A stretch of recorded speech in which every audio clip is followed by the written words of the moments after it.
पिछली वीडियो में हमने जिक्र किया था सीनियर हिंदी ट्रांसलेटर के बारे में, और जो कि था government of India, ministry of law and justice, income tax appellate tribunal, Delhi. ये नोटिफिकेशन था 14 जून 2021 का। तो यहाँ पे असिस्टेंट डायरेक्टर ऑफिशियल लैंग्वेज के लिए एक वैकेंसी है, और इसकी जो सैलरी है, पे मैट्रिक्स होगी इनकम टैक्स अपीलेट ट्रिब्यूनल में, वो लेवल 10 पे होगी। और ये जो पोस्ट है, देखिए, ट्रांसलेटर, सीनियर हिंदी ट्रांसलेटर की पोस्ट थी ग्रुप बी की, लेकिन ये है ग्रुप ए गैजेटेड, वो नॉन गैजेटेड था, लेकिन ये भी नॉन मिनिस्टीरियल और वो भी नॉन मिनिस्टीरियल था। आगे है, देखिए, इन्होंने बिल्कुल सेम प्रोसेस है दोनों का, लेकिन थोड़ी बहुत एलिजिबिलिटी अलग है और पोस्ट में जो तनख्वाह वगैरह है वो भी अलग है। तो इन्होंने बताया है एनेक्सल 2, जैसा कि उसमें लिखा हुआ है, उसमें भी एनेक्सल 2 आपको इनके पास भेजना पड़ेगा। और यहाँ पे भी एकदम ऑफलाइन है। नोट बिलो अंडर सेक्रेटरी से नीचे के पद तक आपके जो डॉक्यूमेंट्स वगैरह हैं वो अटैच नहीं होने चाहिए, उससे ऊपर ही होना चाहिए उनका पद। और देखिए, यहाँ पे भी सेम है। 31 जुलाई को ये एम्प्लॉयमेंट न्यूज़ में आया था, तो 31 जुलाई के 60 दिन बाद तक आप इसको अप्लाई कर सकते हैं इसके लिए। और आगे देख लेते हैं एक बार। असिस्टेंट डायरेक्टर ऑफिशियल लैंग्वेज की पोस्ट है, नेम ऑफ द पोस्ट यही है, और नंबर ऑफ पोस्ट है जो केवल एक है। क्लासिफिकेशन ऑफ पोस्ट है group A gazetted, non ministerial. Pay scale है level 10 of the pay matrix.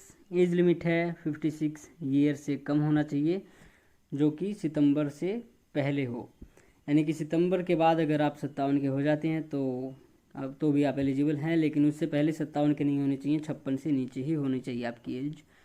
आगे एजुकेशनल क्वालिफिकेशन है, तो ये भी हमें सेम ही लग रही है। Master degree of a recognised university in Hindi with English as a compulsory और elective subject as the medium of examination at the degree level.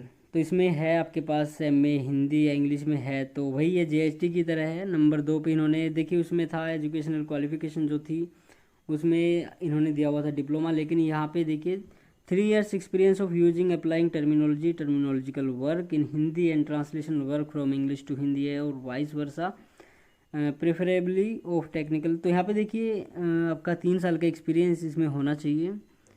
और डिज़ायरेबल है studied one of the languages other than Hindi included in the 8th schedule of the constitution at the 10th level from a recognised board. 10वीं class में आपने हिंदी पढ़ी हो, और no sorry, Hindi नहीं पढ़ी हो, हिंदी के अलावा दूसरी भाषा पढ़ी हो, वो इंग्लिश भी हो सकती है, उर्दू भी हो सकती है, फारसी, और कोई भी लैंग्वेज हो सकती है। आगे नंबर 7 पे है, तो इसमें भी थोड़ा चक्कर है, और ये ऑफिसर्स के लिए है जो स्टेट या सेंट्रल गवर्नमेंट से हैं या यूटीज़ हैं। तो बस इतना ही है।